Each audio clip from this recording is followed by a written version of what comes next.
राधे राधे। जय श्रीमन नारायण। हरे कृष्णा। गरुड़ पुराण की कथा अध्याय 14। गरुड़ जी ने कहा, हे धर्मात्मा, व्यक्ति स्वर्ग के भोगों को भोगकर पुनः निर्मल कुल में उत्पन्न होता है, इसीलिए माता के गर्भ में उसकी उत्पत्ति कैसे होती है, इस विषय में बताइए।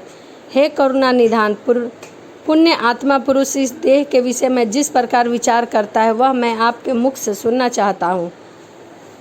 श्री नारायण ने कहा, हे ताक्ष, तुमने ठीक पूछा है। मैं तुम्हें परम गोपनीय बात बताता हूँ जिसे जान लेने मात्र से मनुष्य सर्वज्ञ हो जाता है। पहले मैं तुम्हें शरीर के पारमार्थिक स्वरूप के विषय में बताता हूँ, जो ब्राह्मण के गुणों से संपन्न हो, योगियों के द्वारा करने योग्य हो। उस परामर्थी शरीर के जिस प्रकार योग षट चक्र का चिंतन करते हैं वह सब मुझसे सुनो। पुण्यात्मा जीव पवित्र आचरण करने वाले लक्ष्मी संपन्न गृहस्थों के घर में जैसे उत्पन्न होते हैं और पिता तथा माता के विधान एवं नियम जिस प्रकार होते हैं उसके विषय में मैं तुमसे कहता हूँ। स्त्रियों में ऋतु काल में 4 दिन तक उनका त्याग कर देना चाहिए, अर्थात उनसे दूर रहना चाहिए। उतने समय तक उनका मुख भी नहीं देखना चाहिए, क्योंकि उस समय उनके शरीर में पाप का विनाश होता है। चौथे दिन वस्त्रों सहित स्नान करने के अंतरात वह नारी शुद्ध होती है। वह सप्ताह के बाद पितरा और देवताओं के पूजन अर्चन तथा व्रत करने योग्य होती है। उसे मलिन वृत्ति वाली संतान का जन्म होता है। प्राय ऋतुकाल के 8वें दिन गर्भधारण से पुत्र की उत्पत्ति होती है। ऋतुकाल के अनंत युग रात्रि में गर्भधारण होने से पुत्र और युगम विषय रात्रियों में गर्भधारण से कन्या की उत्पत्ति होती है। इसीलिए पूर्व की 7 रात्रियों को छोड़कर युगम की रात्रियों में ही समागम करना चाहिए। स्त्रियों को रजो दर्शन के समान 16 रात्रियों तक ऋतुकाल बताया गया है। 14वीं रात्रि को गर्भधारण होने पर गुणवान, भाग्यवान और धार्मिक पुत्र की उत्पत्ति होती है। प्राकृतिक जीवों नियमित उस रात्रि में गर्भधारण का अवसर प्राप्त नहीं होता। 5वें दिन स्त्री को मधुर भोजन करना चाहिए। कड़वा, खारा, तीखा और उष्ण भोजन से दूर रहना चाहिए। तब स्त्री का वह गर्भाशय औषधि का पात्र हो जाता है और उसमें संस्थाधिक बीज अमृत की तरह सुरक्षित रहता है। उस औषधि को गर्भधारण करने वाले स्वामी अच्छे फल को प्राप्त होता है। तांबुल खाकर, पुष्प और श्रीखंड से युक्त होकर और पवित्र वस्त्र धारण करके मन में धार्मिक भावों को रखकर पुष्प को सुंदर शैया और संवांस करना चाहिए। गर्भधारण के समय पुरुष की मनोवृत्ति जिस प्रकार की होती है उसी समय के स्वभाव वाला जीव गर्भ में प्रविष्ट करता है। बीज का स्वरूप धारण करके चैत्य पुरुष के शुक्र से स्थिति होती है। पुरुष का काम, वासना, चिंता, वृत्ति और शुक्र एवं एक अत्व प्राप्त होता है। तब स्त्री के गर्भाशय में पुरुष द्रवित होता है। स्त्री के गर्भाशय में शुक्र और शोषित के संयोग से पिंड की उत्पत्ति होती है। गर्भ में आने वाले सुकृत पुत्र पिता माता के परम आनंद वाले होते हैं और उनके पुंसवंशक आदि समस्त संस्कार हो जाते हैं। वह तरुण अवस्था में दिव्य आंगन आदि का योग प्राप्त करता है और दानशील तथा धनी होता है। वे पूर्व किए हुए तपस्या, तीर्थ सेवन आदि महापुण्यों से फल के उदय होने पर वह नित्य आत्मा और अनात्मा अर्थात परमात्मा उससे भिन्न पदार्थों के विषय में विचार करने लगते हैं, जिससे उसे यह बोध होता है कि सांसारिक मनुष्य ब्रह्मवंश रस्सी में सर्प के आरोप की भांति वस्तु अर्थात सच्चिदानंद ब्रह्म अज्ञानी जगत प्रचंड आराध्य रूप करता है। सत्य वस्तु के अज्ञान आदि जगत प्रचंड की मिथ्या प्रतीत से दूर हो जाती है और ब्रह्म रूप सत्य वस्तु को सम्यक ज्ञान हो जाता है। वह उसी सच्चिदानंद ब्रह्म का चिंतन करने लगता है और सांसारिक पदार्थ रूप असत्य पदार्थ से अवनित संबंध होने लगता है। हे खगेश्वर, त्वचा, हड्डी, नाड़ियाँ, रोम तथा मांस ये 5 भूमि के गुण हैं। यह मैंने तुम्हें बताया है। लार, मूत्र, वीर्य, मज्जा और 5वां रक्त ये 5 जल के गुण कहे गए हैं। अब तेज के गुण सुनो। हे ताक्ष, योगियों के द्वारा सर्वग, क्षुधा, तृषा, आलस्य, निद्रा और कांति ये 5 गुण तेज के कहे गए हैं। सिकुड़न, दौड़ान, लांघन, फैलान और चेष्टा करना ये 5 गुण वायु के कहे गए हैं। शब्द, छिद्र, गर्व, वीर, श्रावण और श्रवण समस्त ये 5 गुण तुम्हें प्रयत्न पूर्वक आकाश में जाने चाहिए। पूर्व जन्म के कर्मों के अधिवंशित होकर मन, बुद्धि, अहंकार और चिंता अंत करण चतुर्थीय कहा गया है। गोत्र, त्वक, जीवा, चक्षु, नासिक, ज्ञानेंद्रिय यह वाक, हाथ, पैर, गुर्दा और उपवश ये कामेंद्रियां हैं। दिशा, वायु, सूर्य, प्रचेत और अश्वी कुमारी ये ज्ञानेंद्रिय के तथा वही इंद्र, विष्णु, मित्र और प्रजापति ये कामेंद्रिय के देवता कहे गए हैं। देह के मध्य में झंडा पिंडल, सुषमा, गांधारी, गजजीवा, पूषा, यशस्विनी, अंबुला, कुहू और शंखनी, ये 10 प्रधान नाड़ियाँ स्थित है। प्राण, अपान, समान, उदान और ब्यान, नाहक, कुर्म, क्रुकल, देवतंद और धनजय, ये 10 वायु है। हृदय में वायु, गुर्दा में अपवायु, नाभि मंडल में समान आयु, कंठ देश में उदान आयु और संपूर्ण शरीर में व्यानु आयु व्यक्त रहते हैं। डंकार या वामन वायुमान हेतु जिससे उन्मीलन होता है, उस पुष्टिकरण अन्न के सारांश रस को व्यान नाम का वायु शरीर भी सभी नाड़ियों को पहुंचाता है। उस वायु के द्वारा भुक्त आहार 2 भागों में विभक्त कर दिया जाता है। गुद्दा भाग और प्रविष्ट होकर सम्यक रूप में अन्न और जल को पृथक पृथक करके अग्नि के ऊपर और जल के ऊपर अन्न को करके अग्नि के नीचे प्राण वायु स्वस्थ स्थिति होकर धीरे धीरे धोकता है। इसके द्वारा धोके जाने पर अग्नि मल और रस को पृथक पृथक कर तब वायुयान उस रस को संपूर्ण शरीर में पहुंचाती है। हे खगा, अब नर देह के 2 रूपों के विषय में सुनो, एक व्यवहारिक और दूसरा परमार्थिक है।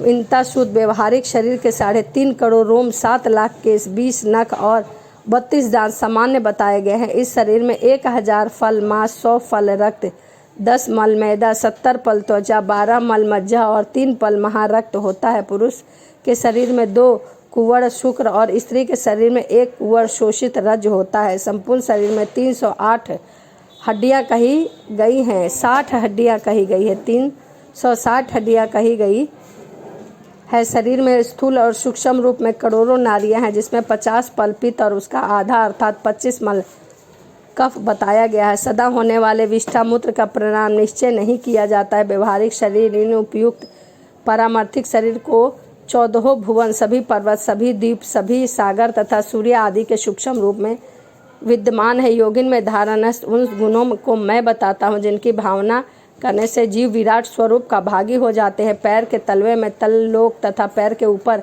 वितल लोक जाना चाहिए। इस प्रकार जानों में सूतल लोक और जांघों में महातल लोक जानना चाहिए। शक्ति में मूत्र तालाक, गृहस्था में रसताल, कटि प्रदेश में पता। किस प्रकार पैरों के तलवे को लेकर कटि प्राप्त 7 अधोलोक कहे गए हैं। नाभि के मध्य में भूलोक, नाभि के ऊपर भूर्वर लोक, हृदय में स्वरलोक, कंठ में महालोक, मुख में जगलोक, ललाट में तपोलोक और ब्रह्म नद्र में सत्यलोक स्थित है। इस प्रकार 14 लोक परामर्थिक शरीर में स्थित हैं। अस्थि में जम्बूद्वीप, मज्जा में श्वकद्वीप, मांस में कुलद्वीप, शिरोर में क्रोचोद्वीप, त्वचा में लालिमी द्वीप, रोम समूह में गोमेद द्वीप और नख में पुष्क द्वीप की स्थिति जाननी चाहिए। इसके पश्चात सागरों की स्थिति इस प्रकार है।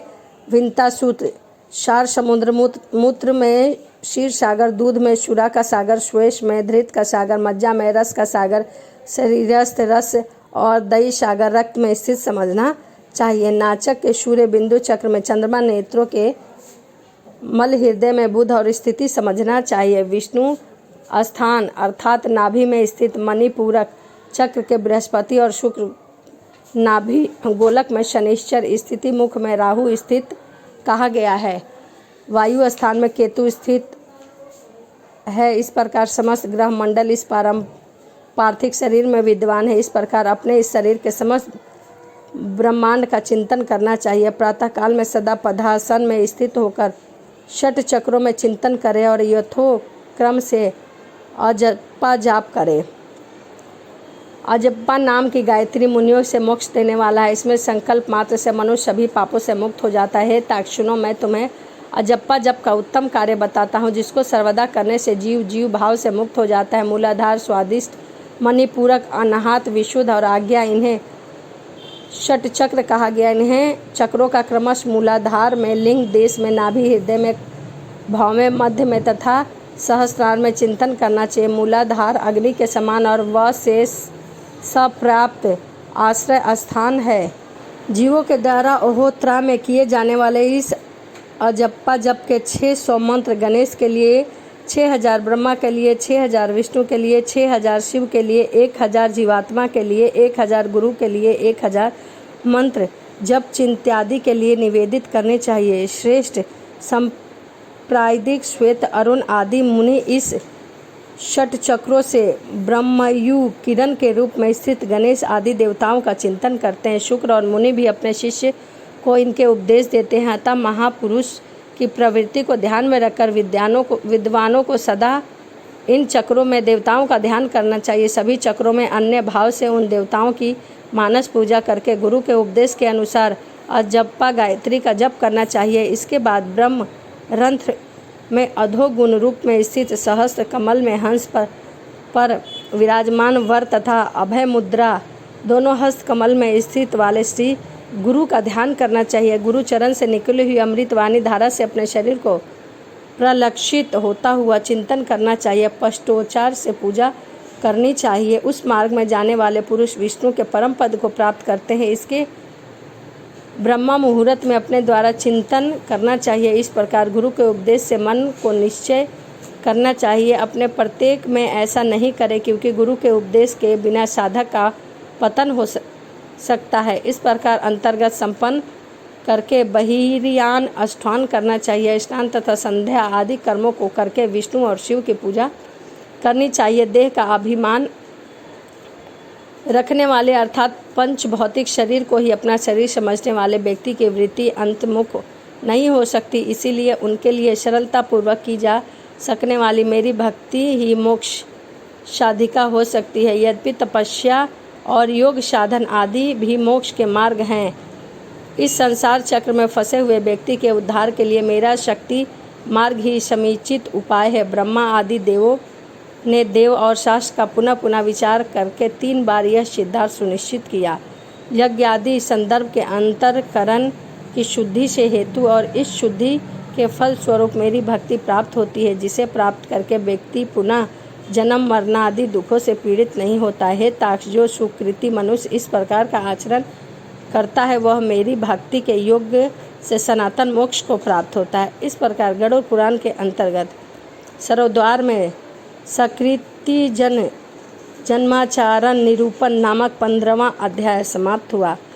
इसी के साथ 15वां अध्याय समाप्त होता है। अगली वीडियो में मैं आपके साथ गरुड़ पुराण की कथा अध्याय 16 शेयर करूंगी। तो चलिए इसी के साथ मिलते हैं अगली वीडियो में। राधे राधे। जय श्रीमन नारायण। हरे कृष्णा।